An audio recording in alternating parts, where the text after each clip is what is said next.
1 साल हो गया है, किसी को 6 महीने हो गए हैं, पीरियड्स आए ही नहीं हैं। कभी मैं भी बहुत ज़्यादा परेशान थी पीरियड्स के इर्रेगुलर होने की वजह से।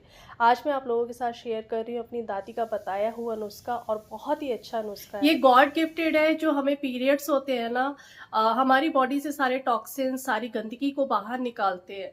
वहीं अगर हमें पीरियड्स नहीं होते हैं या फिर रुक-रुक कर होते हैं या फिर महीनों नहीं होते हैं, तो ये सोचिए कि बॉडी में कितनी सारी गंदगी, कितना सारा टॉक्सिन्स जमा हो जाता है। उसे निकालना बहुत ज़्यादा ज़रूरी है। हेलो एवरीवन, कैसे हैं आप लोग? उम्मीद करती हूँ सब ठीक होंगे, सब खैरियत से होंगे और सब खुश होंगे। आज मैं बात करने वाली हूँ पीरियड्स का इर्रेगुलर होना। इस चीज़ को ना मैं बहुत लंबे टाइम तक फेस कर चुकी हूँ। कभी पीरियड्स बहुत ज़्यादा हैवी आता है, कभी पीरियड्स 4-4 महीने नहीं आता है, कभी 1 दिन पीरियड आता है और उसके बाद रुक जाता है। अब पीरियड्स इर्रेगुलर है ना, तो आपके चेहरे पर छाइयाँ आ सकती हैं और हेयर फॉल बहुत ज़्यादा हो सकता है। तो जो पीरियड्स का इर्रेगुलर होना, हार्मोन्स का इम्बैलेंस होना ना, हमारी पूरी बॉडी का सिस्टम बिगाड़ देते हैं। और मुझे ऐसा लगता है आज के टाइम में ना ये बहुत बड़ी प्रॉब्लम है, हर लेडीज़ इस चीज़ को फेस कर रही है। 3 महीने मैंने इस चीज़ का ट्रीटमेंट लिया था, लेकिन 3 महीने के बाद मैंने इस चीज़ को घरेलू तरीके से ठीक करा। जब तक आप इन सब चीज़ों की ना दवाइयाँ लोगे तब तक तो ठीक है, लेकिन जैसे ही आप ट्रीटमेंट छोड़ दोगे, वैसे ही आपकी प्रॉब्लम वापस से आ जाएगी। पीरियड्स अब मेरा टाइम पर आता है, महीने के अंदर ही आ जाता है। 2 चीज़ें बताऊँगी, 2 चीज़ें आपने अपनी डाइट में ऐड करना है और 3 आपको योगा बताऊँगी जो आपने डेली करने हैं। आप देखना आपका जो महीना आने वाला है वो टाइम पर आएगा। बस जैसा कह रही हूँ वैसा आपने करना है। सबसे पहले तो जो वजह है ना पीरियड्स इर्रेगुलर की, उस बारे में हम बात कर लेते हैं। क्योंकि ये आम सी बातें हैं, हम इन्हें बहुत ज़्यादा इग्नोर करते हैं, लेकिन हर किसी की लाइफ में ये चीज़ें हैं और जिस चीज़ की वजह से हर लेडीज़ अपने जो पीरियड्स रेगुलर है, जो हार्मोन्स इम्बैलेंस हुए हैं, उस चीज़ को फेस कर रही है। हमारा जो पीरियड्स का टाइम होता है ना, जो साइकिल होता है, वो 22 से 35 दिन का होता है। किसी का 22 दिन का होता है, किसी का 28 दिन का होता है, किसी का 35 दिन का होता है कि 35 दिन के अंदर आता है। अगर 35 दिन से ऊपर जा रहा है, 40 दिन हो रहे हैं, 60 दिन हो रहे हैं, तो वो फिर इर्रेगुलर हो जाता है। उसकी जो सबसे बड़ी वजह है ना, वो ये है कि स्ट्रेस का होना लाइफ में। आप बहुत ज़्यादा टेंशन लेते हो, आप बहुत ज़्यादा सोचते हो, आपकी लाइफ में बहुत ज़्यादा स्ट्रेस है, तो उसकी वजह से भी पीरियड्स इर्रेगुलर हो जाते हैं और हार्मोन्स इम्बैलेंस हो जाते हैं कि स्ट्रेस हार्मोन बढ़ जाता है और उसके बढ़ते ही ना हमारी बॉडी का पूरा सिस्टम बिगड़ जाता है। माइंड को आप जिस तरह से डाइवर्ट कर सकते हो, वो कोशिश करिए कि आपने अपने माइंड को डाइवर्ट करना है। दूसरा, ओवरवेट होना या फिर अंडरवेट होना। अगर आपका वजन बहुत ज़्यादा बड़ा है, आपका बेली फैट बहुत ज़्यादा बढ़ता जा रहा है, तो भी आपके पीरियड्स इर्रेगुलर होंगे। और अगर आप अंडरवेट हो, आपका वजन बहुत ज़्यादा कम होता जा रहा है या फिर आप बहुत ज़्यादा एक्सरसाइज करते हो, तो भी आपके पीरियड्स इर्रेगुलर हो सकते हैं। तीसरा, अगर आप डाइट को ठीक से फॉलो नहीं करते हो, आपकी जो डाइट है उसमें न्यूट्रिएंट्स है ही नहीं है, आप सिर्फ खाना खाते हो, 2 रोटी खाते हो, सब्जी खाते हो, इसके अलावा आपकी डाइट में प्रोटीन नहीं है, एंटीऑक्सीडेंट्स नहीं है, तो भी आपके पीरियड्स रेगुलर हो सकते हैं। तो अपनी एक बैलेंस डाइट लीजिए जिसमें आपकी थाली में सब कुछ हो, आपकी डाइट में सारे न्यूट्रिएंट्स हो। मैं काफ़ी बार डाइट के बारे में बात करती रहती हूँ, तो वो वीडियोज़ आप देख सकते हो, उसे आप फॉलो करिए। अगर आप एक अच्छी डाइट लेते हो, टाइमली लेते हो और अपने लाइफस्टाइल को इम्प्रूव करते हो, तो ऐसा हो ही नहीं सकता है कि आपके पीरियड्स टाइम पर ना आए। फोर्थ, आप योगा नहीं करते हो, आप एक्सरसाइज नहीं करते हो, फिजिकल एक्टिविटी नहीं करते हो। 30 के बाद ना बहुत ज़्यादा ज़रूरी होता है फिजिकल एक्टिविटी करना हर लेडीज़ के लिए।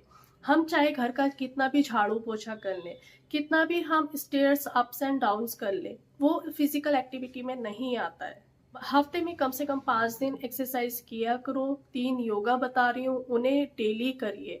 ये 3 योगा ऐसे हैं जो सच बता रही हूँ, मेरे पीरियड्स को रेगुलर कराए। इन योगा को मैं हमेशा करती हूँ।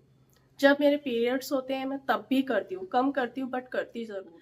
पहला है सूर्य नमस्कार। आप यकीन नहीं करोगे, अगर आप सूर्य नमस्कार करते हो तो आपका वजन तेजी से घटेगा, आप शेप में आओगे, आपके पीरियड्स रेगुलर हो जाएंगे, आपका बेली फैट कम होगा, आपको नींद बहुत अच्छी आएगी। सिर्फ एक सूर्य नमस्कार मैं डेली करती हूँ, चाहे कुछ भी हो जाए, उसकी वजह से ना आप यकीन नहीं करोगे मेरी बॉडी शेप में आई है। दूसरा है अनुलोम एंड विलोम। अनुलोम विलोम बहुत अच्छा योगा है आपकी माइंड के लिए, आपकी स्किन के लिए, आपकी लीवर के लिए, आपके गट के लिए, ये बहुत अच्छा है। अनुलोम विलोम डेली करिए। मुश्किल से 5 मिनट लगते हैं अनुलोम विलोम करने में, लेकिन आपकी टोटली लाइफ चेंज हो जाएगी। आपकी जितनी भी परेशानियां हैं ना वो खत्म हो जाएंगी। योगा बहुत अच्छी चीज है, अपनी डे मतलब रोज किया करो, बहुत ज्यादा टाइम नहीं लगता है। अगर आप योगा एक्सरसाइज नहीं करोगे ना तो आने वाले टाइम में और ज्यादा परेशान हो। तीसरा है तितली आसन। ये भी बहुत अच्छा योगा है अगर आपके पीरियड्स इरेगुलर है ना। 3 योगा, सूर्य नमस्कार, तितली आसन और अनुलोम विलोम डेली आपने करना है। आप देखना टाइमली आपके पीरियड्स आएंगे। पीरियड्स रुक गए हैं तो पीरियड्स आना शुरू हो जाएंगे। बहुत ज्यादा हैवी फ्लो आता है तो वो भी नॉर्मल हो जाएगा। हार्मोन्स इम्बैलेंस है तो वो भी बैलेंस हो जाएंगे।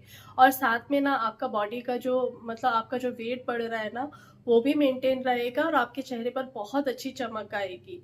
क्योंकि सूर्य नमस्कार एक ऐसा योगा है आपके सर से लेकर के पांव तक के लिए बहुत अच्छा। प्रॉपर नींद ना लेना, लाइफ स्टाइल का खराब होना, टाइम की चीजें बहुत ज्यादा खाते हो, आपकी डाइट में फ्राइड फूड बहुत ज्यादा है, आप पैकेट फूड बहुत ज्यादा खाते हो, बाहर का तला भुना बहुत ज्यादा खाते हो, तो वो भी पीरियड्स इरेगुलर होने के चांसेस होते हैं। तो चलिए इस टी को ट्राई जरूर करिएगा। इसका कोई साइड इफेक्ट नहीं है, लेकिन हाँ मैं ये कह सकती हूँ कि सबका बॉडी टाइप अलग होता है।